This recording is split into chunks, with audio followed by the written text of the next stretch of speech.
Aujourd'hui, place à un classique que tout le monde adore, les mythiques croquettes au fromage.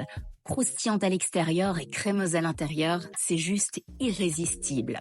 Commencez par râper votre fromage préféré. Ici, nous avons choisi le Vieux Bruges, un fromage crémeux au goût relevé et généreux qui convient parfaitement aux croquettes. Pendant ce temps, faites tremper vos feuilles de gélatine dans de l'eau froide. Cela vous permet de lier parfaitement votre mélange à base de fromage.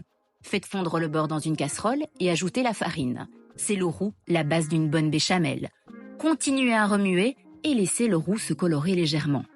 Versez ensuite le lait en remuant petit à petit afin d'éviter les grumeaux et de créer un mélange homogène et velouté. Assaisonnez avec du sel, du poivre et n'oubliez pas une pincée de noix de muscade pour plus de saveur.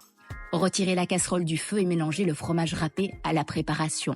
Remuez bien jusqu'à ce que le fromage soit complètement fondu et que vous obteniez une préparation toute lisse.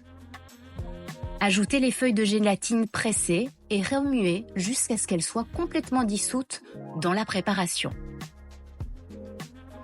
Ensuite, séparez le blanc du jaune des œufs. Attention, nous n'avons pas besoin des blancs d'œufs, mais ne les jetez pas, vous en ferez de délicieuses meringues pour l'heure du goûter. Battez ensuite énergiquement les jaunes d'œufs avec un généreux filet de crème et incorporez-les à la préparation fromagère. Goûtez et assaisonnez si nécessaire, bien entendu. Graissez un grand plat avec de l'huile ou tapissez-le de papier sulfurisé. Ensuite, versez le mélange de fromage et lissez la préparation. Couvrez d'un fil alimentaire et laissez prendre au réfrigérateur pendant au moins 12 heures ou au mieux toute une nuit. C'est la patience qui est la clé du succès. Ensuite, découpez les bords à l'aide d'un couteau humide et bien aiguisé et retirez délicatement la préparation du moule. Coupez le bloc en morceaux égaux, grands ou petits selon votre préférence.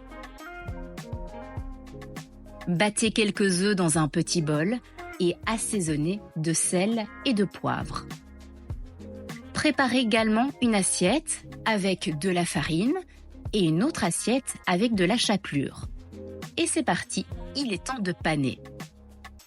Passez d'abord chaque morceau dans la farine en veillant à ce que tout soit bien enrobé. Trempez-les ensuite dans l'œuf battu. Et enfin, dans la chapelure. Vous voulez être sûr que vos croquettes n'éclatent pas à la cuisson? L'astuce est de les paner à 2 reprises. Après la chapelure, laissez les croquettes rafraîchir au réfrigérateur. Faites frire ces croquettes à 180 degrés jusqu'à ce qu'elles soient totalement bien dorées. Et n'oubliez pas bien entendu de les servir avec du persil frit et un quartier de citron. Bon appétit!